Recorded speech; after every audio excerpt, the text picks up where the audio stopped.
Hello. देखिए आपका ये जूरिस्प्रूडेंस चल रहा था और जूरिस्प्रूडेंस में हमने जो शुरू किया था आपका नेचुरल स्कूल शुरू किया था। यानी कि जो पहला विचारधारा थी, यानी कि फिर एक बार दोहरा दिया जाए 2-4 मिनट, तब आपका नेचुरल स्कूल को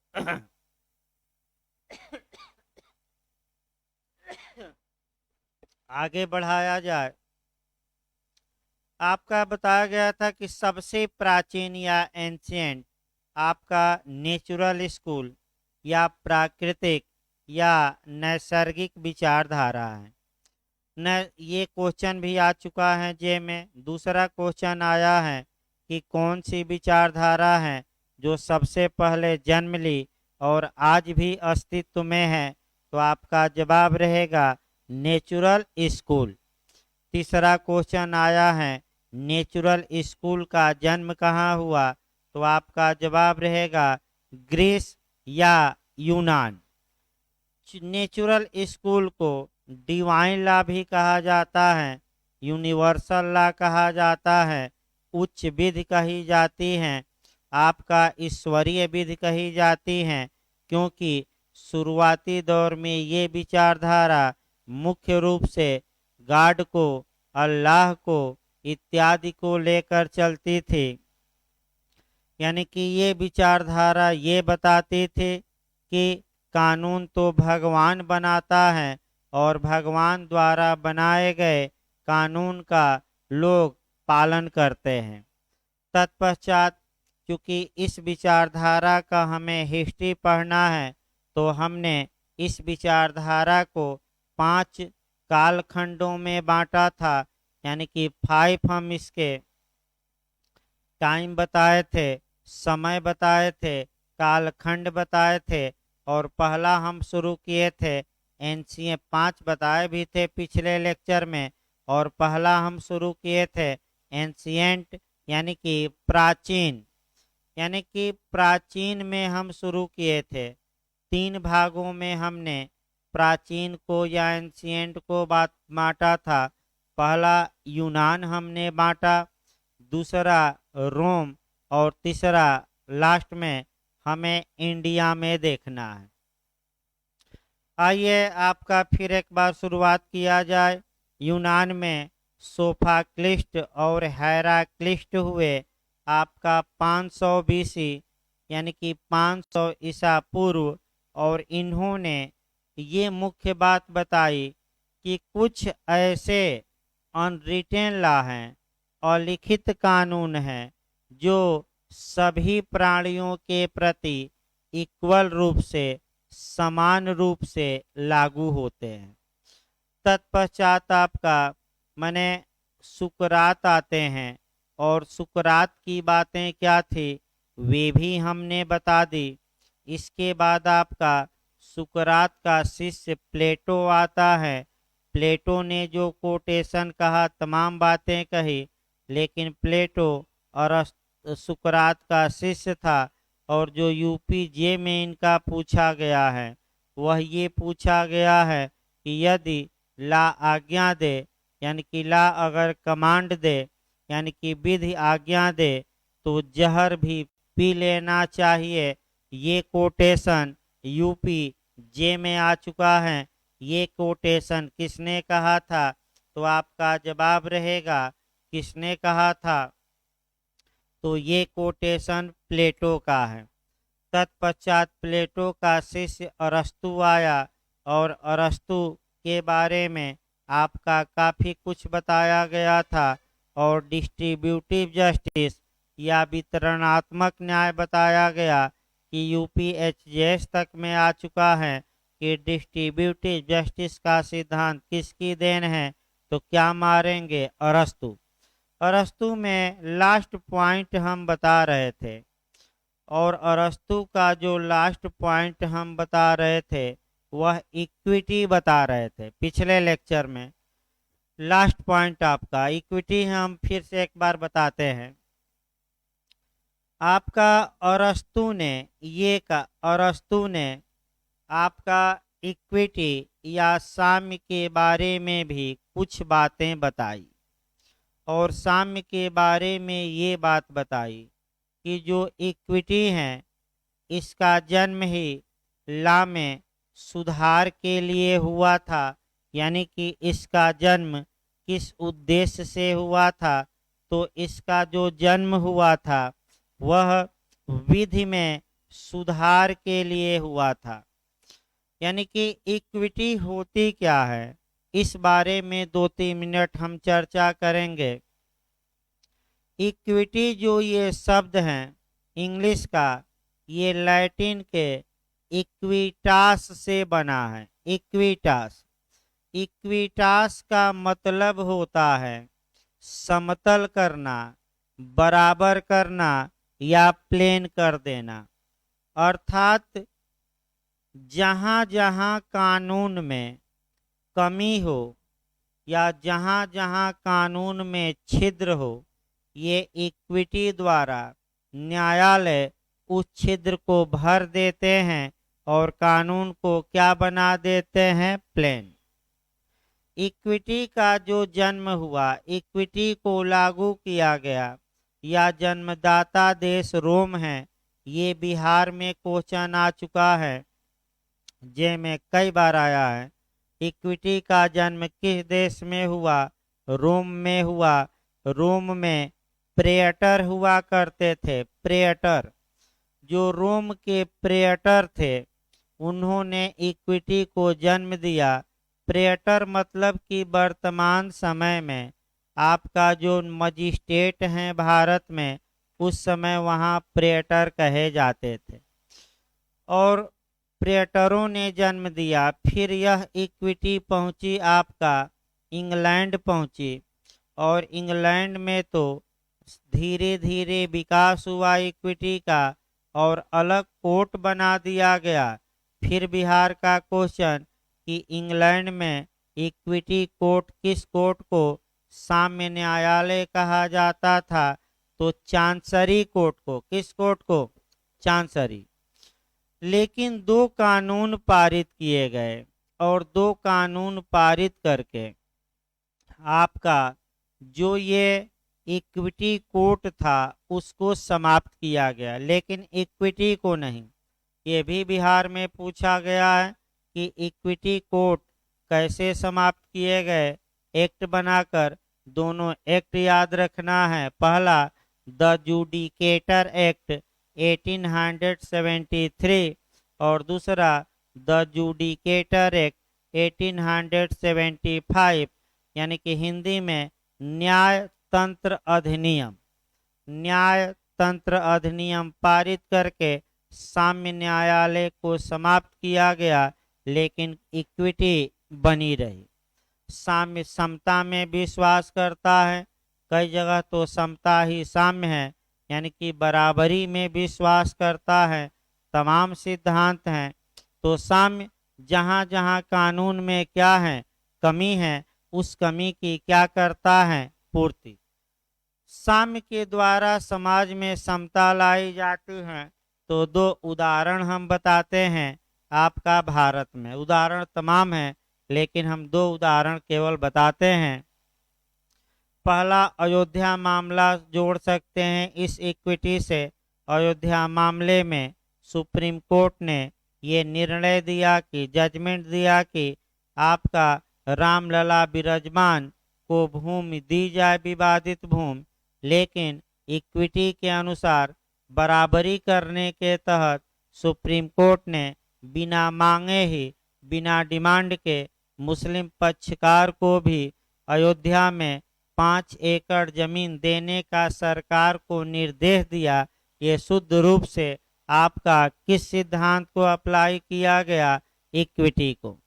आपका मोदी जी का उदाहरण देख सकते हैं, जैसे कि मोदी जी का भी उदाहरण देख सकते हैं कि जो EWS का रिजर्वेशन है, यानी कि आर्थिक रूप से पिछड़ों का जो 10% रिजर्वेशन दिया गया है, ये मुख्य रूप से आपका इक्विटी पर ही आधारित है, क्योंकि आपका साम्य मने समता लाना।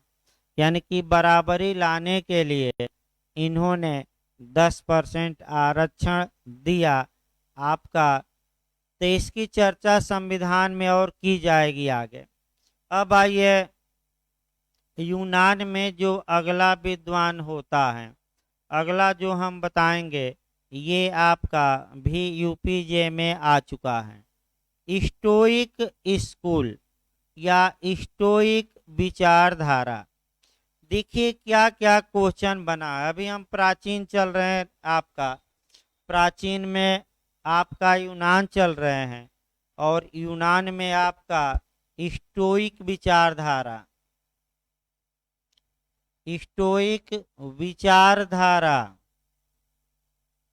पहला क्वेश्चन आपका ये यूपीजे में बना है कि स्टोइक विचारधारा कहाँ से संबंधित है, तो आपका जवाब रहेगा यूनान या ग्रीस से। दूसरा आपका क्वेश्चन ये बन सकता है कि स्टोइक विचारधारा के प्रतिपादक कौन थे, फादर कौन थे, पिता कौन थे। ये क्वेश्चन नया आ सकता है, अभी आया नहीं है। तो स्टोइक विचारधारा के फादर जेनो थे। कौन थे? जेनो। स्टोइक विचारधारा जो 300 से लेकर 260 बीसी, 300 से लेकर 260 बीसी यानी कि ईसा पूर्व, 300 ईसा पूर्व से लेकर 260 ईसा पूर्व यानी कि 300 बीसी से लेकर 260 बीसी तक थे। इनका मुख्य मत क्या था ये देखा जाए। इन्होंने किया क्या, जो ये स्टोइक विचारधारा वाले थे, इन्होंने नेचर को, प्रकृति को अपने अध्ययन का केंद्र बिंदु बनाया। और ये आपका कह सकते हैं कि इन्होंने रीजन को, युक्ति प्रदान किया। और इनका मानना था कि कुछ नियम ऐसे हैं जो प्रकृति तथा मनुष्य पर समान रूप से लागू होते हैं तथा मानव में युक्ति होती है, होता है, यानी कि क्या उचित है क्या अनुचित है, ये सोचने समझने की मानव क्या होती है, क्षमता होती है। इस आधार पर मानव नए नियमों का सृजन कर सकता है और मानव जो भी नए रूल बनाए, वह जो रूल है वह नेचर के रूल के विपरीत न हो। यानी कि एक लाइन हम कह सकते हैं कि जो मानव द्वारा बनाया गया कानून है वह प्राकृतिक कानून के अगेंस्ट में नहीं होना चाहिए। ये मुख्य रूप से स्टोइक विचारधारा वालों का थीम था। तो ये क्वेश्चन आ चुका है, इसको अच्छे से तैयार कर लेना है। प्राचीन हम बता रहे थे, प्राचीन काल से चल रहे हैं आपका नेचुरल स्कूल। प्राचीन काल में दूसरा आपका आता है यूनान के बाद रोम। जहां तक रोम की बात है, रोम में आपका सिसरो महोदय थे।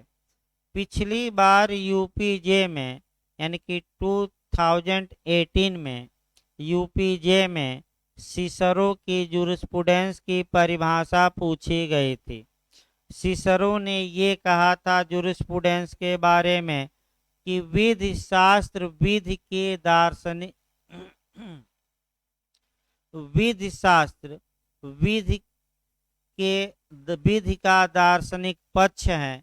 ये आपका किसने कहा था? सिसरो महोदय ने। सिसरो रोम के थे और रोम के एक एडवोकेट भी थे और ये फिलासफर भी थे, दार्शनिक भी थे। इन्होंने आखिर मुख्य रूप से कहा क्या? इन्होंने मुख्य रूप से ये आपका कहा कि प्राकृतिक विधि जो है या नेचुरल लॉ है वह सर्वोच्च होती हैं और मानव में रीजन या तर्क या बुद्धि होती हैं और मानव अपने बुद्धि या तर्क से नियमों का निर्माण कर सकता है। आपका और इन्होंने ला को 3 वर्गों में बांटा। एक आपका डिवाइन ला यानी कि ईश्वरीय विधि, दूसरा नेचुरल ला यानी कि प्राकृतिक विधि, और तीसरा ह्यूमन द्वारा निर्मित विधि या जनरल ला या मानव निर्मित विधि। और इनका मानना ये था कि जो ह्यूमन आपका ला बनाए वह जो ला है वह नेचर के या प्रकृति के विपरीत नहीं होना चाहिए। तो सिसरो का मुख्य रूप से जुरिस्प्रूडेंस की जो डिफिनीशन है वो पूछी जाती है। अब आइए प्राचीन काल में हम भारत में देखते हैं, इंडिया में क्या प्राचीन काल में नेचुरल लॉ था कि नहीं। जहाँ तक भारत की बात है, भारत में जो ये वेद दिखाई देते, वेद स्मृति हैं, श्रुति हैं इत्यादि, ये माना जाता है कि इसमें जो भी बातें लिखी गई हैं वह ईश्वर की बातें हैं, यानी कि ईश्वर ने जो बताया वही बातें वेद इत्यादि में लिखी गई हैं। और आपका स्पष्ट नेचुरल लॉ का यानी कि डिवाइन लॉ का उल्लेख भी है। और कहा गया है कई जगह कि प्रजा ही नहीं, राजा को भी ईश्वर द्वारा बनाए गए कानून का वायलेशन करने का हक नहीं है। अर्थात इसका मतलब ये हुआ कि केवल आपका ह्यूमन माने आम जनता ही नहीं, पब्लिक ही नहीं, बल्कि जो किंग हैं, सम्राट हैं, राजा हैं, वह भी आपका विधि के अधीन हैं, लॉ के सबॉर्डिनेट हैं। अर्थात राजा को भी कानून का उल्लंघन करने की शक्ति प्राप्त नहीं है। जो ये इंग्लैंड के डायसी महोदय रूल ऑफ लॉ प्रतिपादित करते हैं और रूल ऑफ लॉ का जो पहला नियम बताते हैं कि विधि के समक्ष क्या समता, यही आपका यानी कि चाहे राजा हो या रंक हो, चाहे बड़ा आदमी हो या छोटा, सभी लोग विधि के समान हैं। राजा को भी हक नहीं है कि वह कह दे कि हम विधि के क्या हैं ऊपर। जहाँ तक सर हेनरी मेन की बात है, अभी आगे बताया जाएगा अगले स्कूल में हिस्टोरिकल में, जो ये प्राचीन काल में ये जो नेचर और गॉड द्वारा बनाया गया जो ये लॉ है, इसे सर हेनरी मैन थेमिस्ट का नाम देते हैं। थेमिस्ट, थेमिस्ट जो थे, थेमिस शब्द से बना है और थेमिस रोम की देवी का नाम था। और ये माना जाता था उस समय कि रोम की देवी राजा के जिह्वा पर बैठकर, टंग पर बैठकर न्याय करती हैं और राजा जो बोलता है उसके अपने शब्द नहीं रहते बल्कि किसके शब्द रहते हैं, देवी के। तो आज भी गांवों में देखते होंगे कि गांवों में कई बार होता है कि इस महिला पर या इस पुरुष पर देवी जी सवार हो गई हैं। खूब आपका बालोल और सिर हिलाते हैं लोग और ये माना जाता है कि आज भी ये जो बोल रहे हैं वो इनके वाक्य नहीं हैं बल्कि किनके वाक्य हैं, देवी देवताओं के वाक्य हैं। अब कहाँ तक सत्य हैं ये तो खोज का विषय है। आइए, आपका प्राचीन काल समाप्त हुआ। प्राचीन काल के बाद हम देखते हैं डार्क एज। डार्क एज का मतलब ये हुआ कि जो ये नेचुरल लॉ था उसका अंधयुग शुरू हो गया। अंधयुग इसको हम कहते हैं डार्क लॉ, माने डार्क एज। डार्क एज जो था अंधयुग, इसमें देखिए क्वेश्चन 2 बने हैं। पहले क्वेश्चन निकाल लिया जाए आपका कैसे कैसे क्वेश्चन बना है।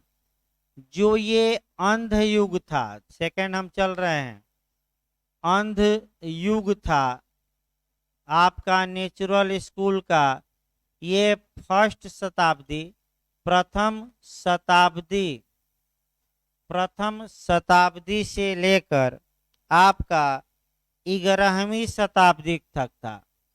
11वीं शताब्दी। फिर याद रखिए डार्क एज हम क्यों कहें इसे, ये समस्या पहले आई। किसी भी माने आपका समय को अंधयुग तब कहा जाता है जब उस युग में वह विषय शिथिल हो जाता है, यानी कि उसको मान्यता देने वाले कम हो जाते हैं। तो ये प्राकृतिक वेद प्राचीन काल में तो सही थी, फिर आपका कई सौ वर्षों तक आपका शिथिल रही, लेकिन ये भी है कि भले ही ये डार्क एज हो, अंध युग हो, लेकिन अब क्वेश्चन का मॉडल बनाया जाए कि अंध युग में कौन कौन विधि शास्त्री थे जो प्राकृतिक विधि को बनाए रखे। तो 3 विधि शास्त्रियों का नाम याद करके जाना है। अंध युग के कौन कौन है, यही पहला क्वेश्चन यूपीजे में बना है। तो पहला आपका है ग्रेगोरी विद्वान है पहले, ये आपका याद करना है। दूसरा एम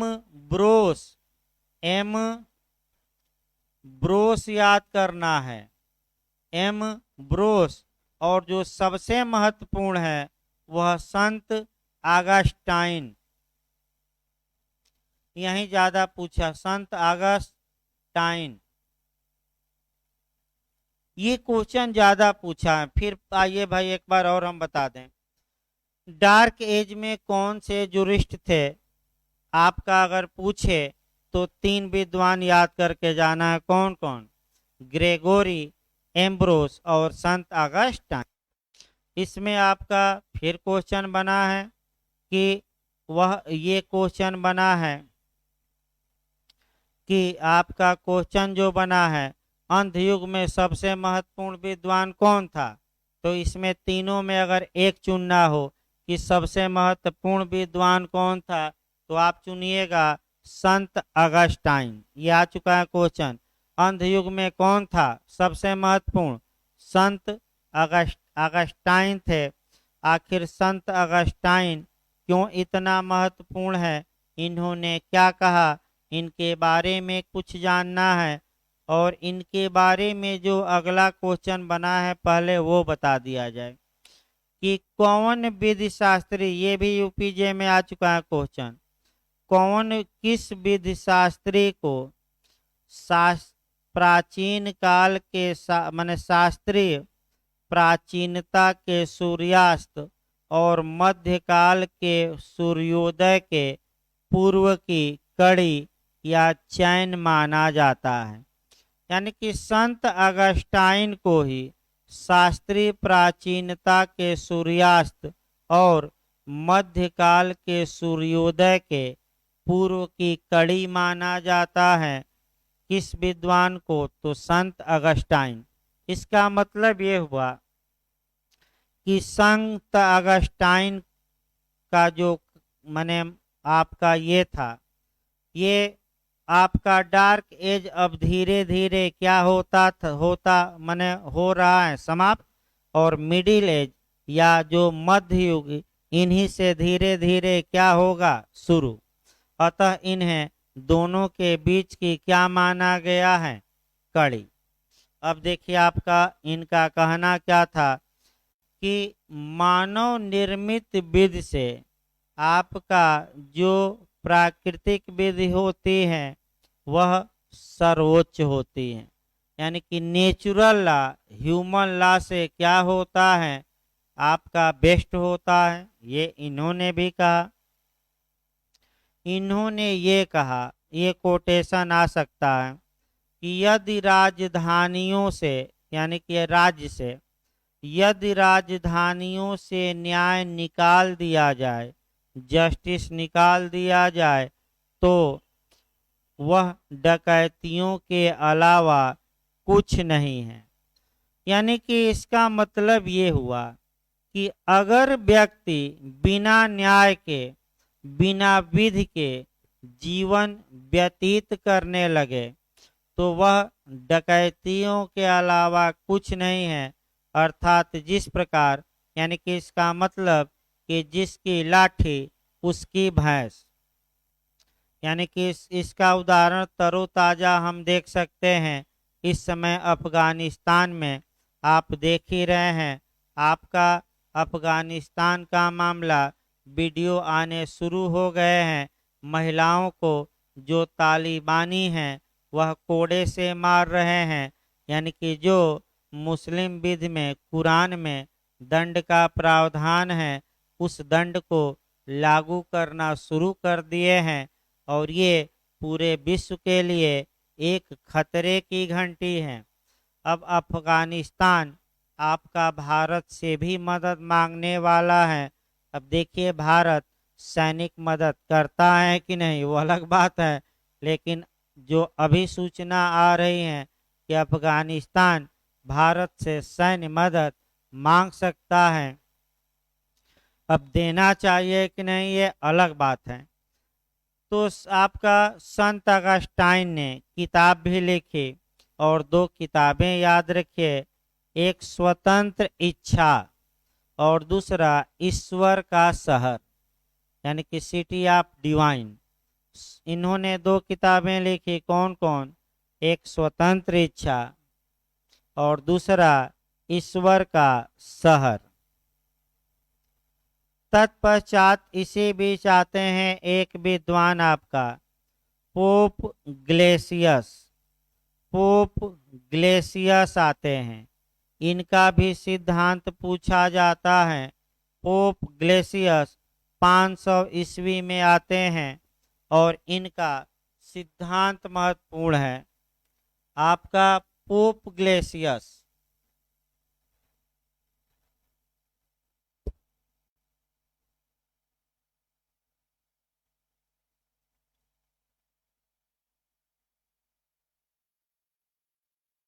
ये 500 ईस्वी। देखिए इनका क्या कहना है। इनका जो मुख्य रूप से पूछा जाता है वह ये पूछा जाता है कि दो शक्तियों के बीच संतुलन का सिद्धांत किसने दिया। यानी कि जो दो पावर हैं उसमें बैलेंस का प्रिंसिपल किसने दिया। एक क्वेश्चन तो ये बनता है, तो आपका जवाब रहेगा पोप ग्लेसियस ने दिया।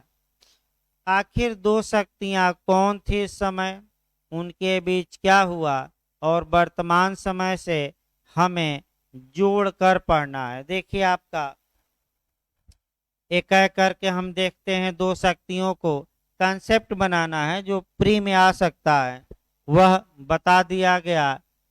पोप ग्लेसियस के समय आपका इधर राज्य या स्टेट या सम्राट था, और इधर आपका चर्च या धर्म गुरु थे। याद रखिए, यानी कि पोप ग्लेसियस के समय जो स्टेट और एक तरफ धार्मिक संस्थान यानी कि चर्च, पादरी इत्यादि।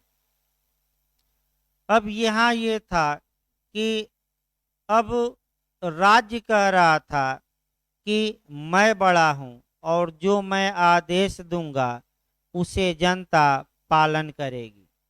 चर्च ये कह रहा था कि ईश्वर ने हमें भाई आपका आदेश देने के लिए भेजा है, यानी और हम जो आदेश देंगे उसका जनता पालन करेगी। यानी कि हम बड़े तो हम बड़े, यानी कि बड़प्पन की यहाँ लड़ाई शुरू हो गई कि हम बड़े तो हम बड़े, यानी कि राज्य बड़ा कि चर्च बड़ा, इस विषय में क्या शुरू हो गया, विवाद। पोप ग्लेसियस ने इस विवाद को सॉल्व करने के लिए एक प्रिंसिपल दिया, एक सिद्धांत दिया, और वह सिद्धांत था दो शक्तियों के बीच बैलेंस बनाने का सिद्धांत। पोप ग्लेसियस ने यह कहा कि जो एडमिनिस्ट्रेशन होगा, यानी कि जो प्रशासनिक कार्य होगा, प्रशासनिक कार्यों में राज्य बड़ा होगा। कौन बड़ा होगा? राज्य। और जो धार्मिक कार्य होंगे, धार्मिक कार्यों में चर्च बड़ा होगा। यानी कि प्रशासनिक आदेश राज्य निकाले और धार्मिक आदेश कौन निकाले? आपका चर्च। लेकिन पोप ग्लेसियस द्वारा जो ये सुझाव दिया गया, इस सुझाव को न तो चर्च ने माना न ही राज्य ने, और दोनों के बीच आपका संघर्ष होता है और इस संघर्ष में चर्च हार जाता है, डिफीट खाता है, माने हार जाता है, और आपका राज्य क्या होता है? विजयी। यानी कि इस संघर्ष में चर्च की हार हुई। आज भी चर्च में आप देख सकते हैं जो पोप है वह ज़्यादा हस्तक्षेप नहीं करता राजनीतिक मामलों में। आज भी चर्च हारा हुआ है और राज्य सक्रिय है। अब ये समस्या देखिए, इसके आगे ही बढ़ना है।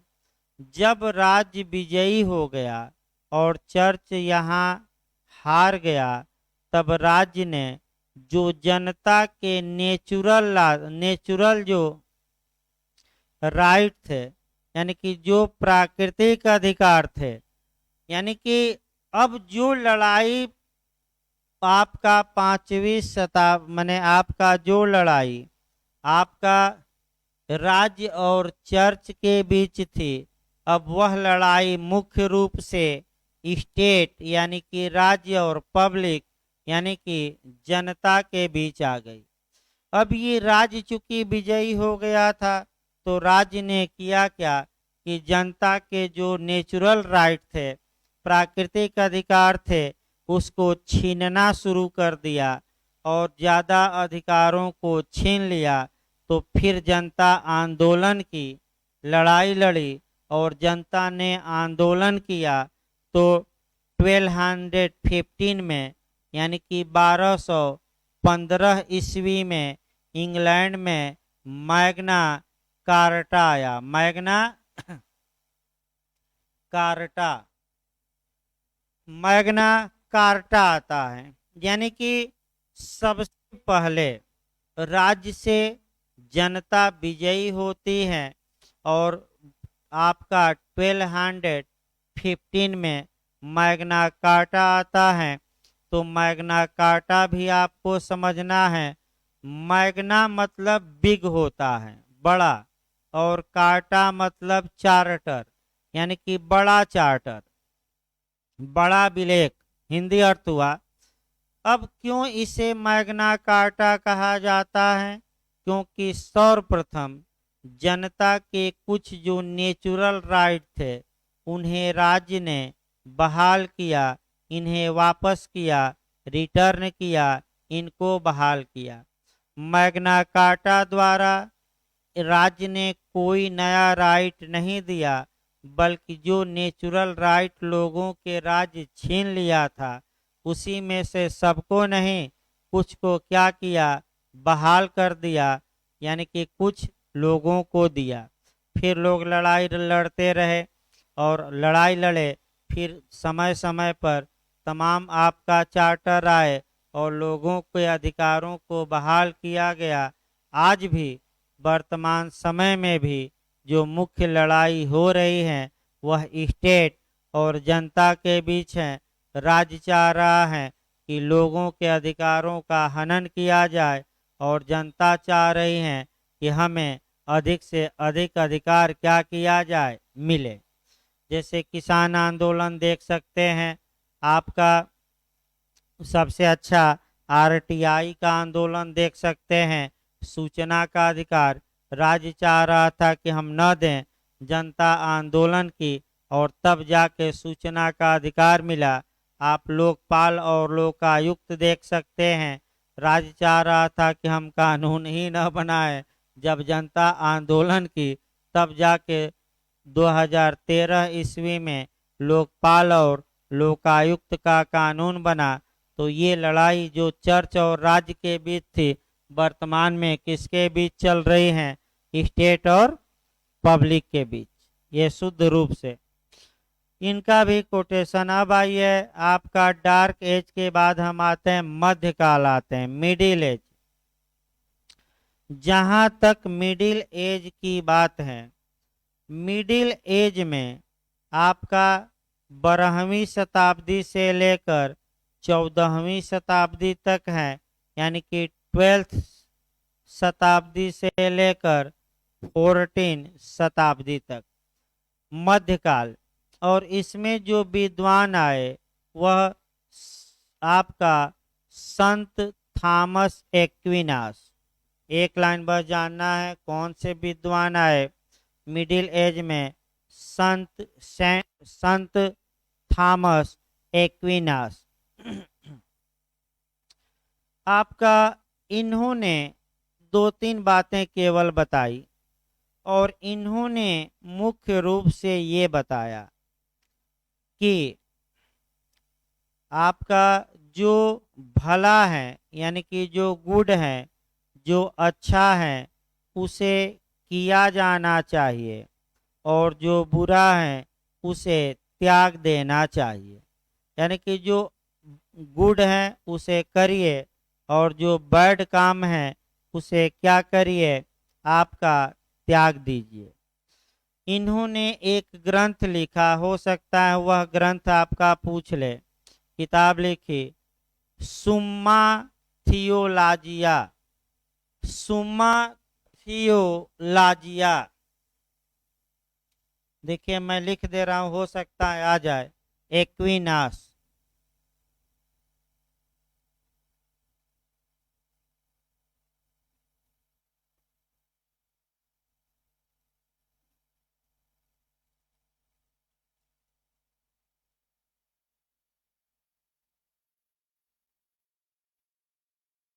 सुम्मा थियोलॉजिया, ये हो सकता है किताब पूछ ले।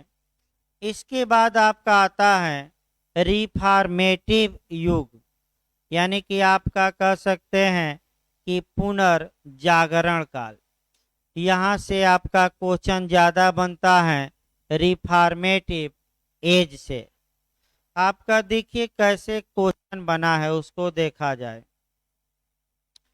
कि प्राकृतिक विचारधारा में कौन सा काल आपका गोल्डन एज माना जाता है? गोल्डन एज का मतलब स्वर्णिम युग या गौरवान्वित काल। स्वर्णिम युग भी कह सकता है, गौरवान्वित काल भी कह सकता है, या ये पूछा जा सकता है कि प्राकृतिक विचारधारा किस काल में अपने सर्वोच्च शिखर पर थी, यानी कि ज्ञानोदय काल कहिए, लेकिन एक याद रखिएगा इंग्लिश में गोल्डन एज। ये क्वेश्चन आ चुका है, तो किस काल में थी? रिफॉर्मेटिव एज या पुनर्जागरण काल। अब इसी को कोरिलेट करके आपका एनालिटिकल में भी एक क्वेश्चन बनता है कि विश्लेषणात्मक विचारधारा किसके समय अपने गोल्डन एज में थी? तो वह आप मारेंगे हैंस केल्सन। फिर एक बार दोनों समझिए, दोनों क्वेश्चन आ चुके हैं जे में। प्राकृतिक विचारधारा का गोल्डन एज कौन था? तो पुनर्जागरण काल। फिर इसी से कोरिलेट करके जो अगली विचारधारा है वहां पूछा जाता है, वह ये पूछा जाता है कि आपका एनालिटिकल स्कूल का गोल्डन एज किस काल में था? तो किस काल में मारेंगे? हैंस केल्सन, यानी कि हैंस केल्सन के समय था। इसको ज्ञानोदय काल, चरमोत्कर्ष भी कहा जाता है, स्वर्णिम या सुनहरा काल, या गोल्डन एज। यानी कि फिर से एक बार आपका अंध युग और मध्यकाल के बाद फिर एक बार नेचुरल स्कूल क्या करेगा, आगे बढ़ेगा और इसमें 3-4 विद्वान आएंगे, ह्यूगो ग्रोसियस आएंगे और हाब्स, लाक, रूसो। यानी कि हाब्स अपने विचार प्रकट करेंगे, लाक करेंगे, रूसो करेंगे। और जो ये लड़ाई हमने बताया कि स्टेट और जो पब्लिक के बीच जो अधिकारों को लेकर संघर्ष उत्पन्न हुआ है, क्योंकि अब कौन हार गया था, चर्च। इसी लड़ाई को सॉल्व करने के लिए ये कुछ बातें बताएंगे। तो कुछ लोग राज्य का समर्थन करेंगे, कुछ विद्वान किसका करेंगे, जनता का करेंगे। तो हाब्स मुख्य रूप से किसका करेंगे, राज्य का, और लाक और रूसो किसका करेंगे, पब्लिक का। तो ये आपका मंडे को जो क्लास चलेगा इसमें गोल्डन एज बताया जाएगा। यानी कि हो सकता है एक दो दिन और आपका में आपका नेचुरल स्कूल समाप्त हो जाएगा। एक दिन आपका स्कूल और दूसरा दिन हम उसको भारत में कहाँ कहाँ इस स्कूल को मान्यता दी गई है। 2 लेक्चर और लगेगा। धन्यवाद।